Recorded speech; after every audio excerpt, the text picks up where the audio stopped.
In 1996, a rapper known for raw, uncompromising street poetry did something nobody expected. Nas took a slice of 1980s pop nostalgia and turned it into a hip-hop anthem. That song was Street Dreams, and it quietly rewrote the rulebook. Before Street Dreams, hip-hop lived in two separate worlds: gritty underground, authenticity, or shiny commercial crossover. Few artists could live in both.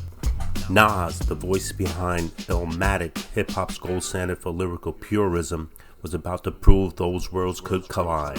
Street Dreams arrived as the second single from Nas's sophomore album, It Was Written, following If I Ruled the World.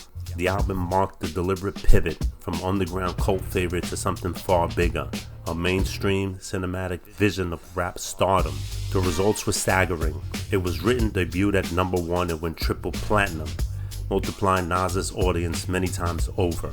Almost overnight, he was reframed from a respected lyricist into a genuine mainstream icon, and Street Dreams itself became the proof of concept. It climbed to number 1 on the Billboard Hot Rap Song chart and became Nas's first single ever to crack the top 40 of the Hot 100, peaking at number 22.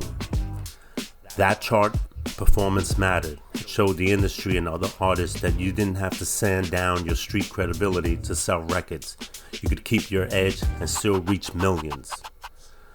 But the real innovation wasn't just commercial, it was in the studio.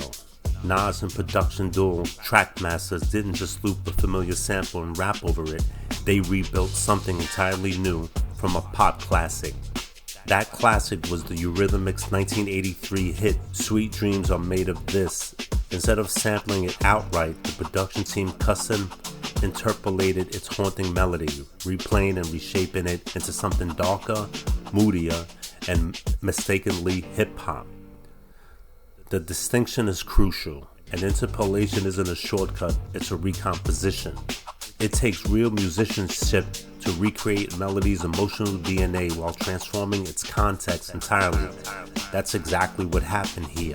Layered underneath, the track also pulled from Linda Clifford's Never Gonna Stop, adding a rhythmic background. The result, a soundscape that felt cinematic, moody strings, somber tension, and Nas's vivid street narratives riding on top.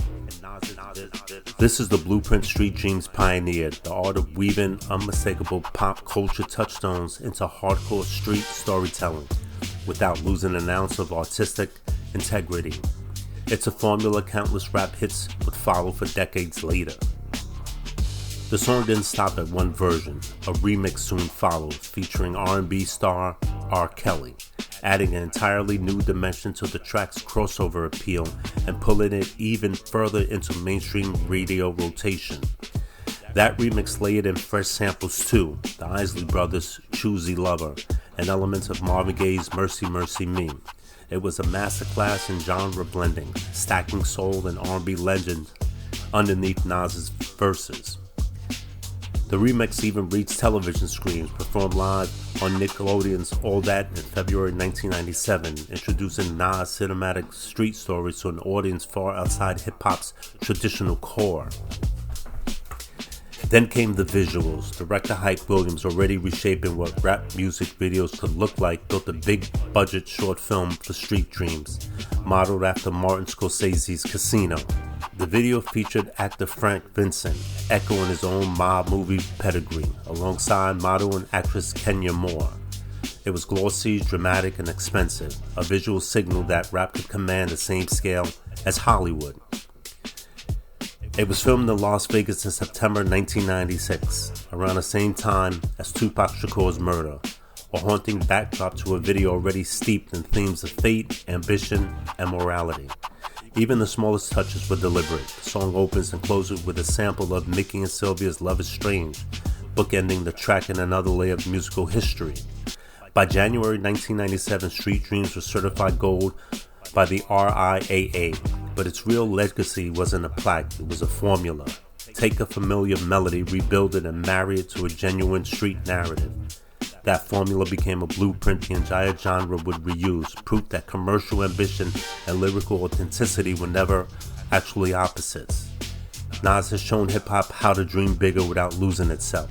That's the legacy of Street Dreams, not just a hit single, but a turning point where hardcore hip-hop learned how to conquer the mainstream on its own terms.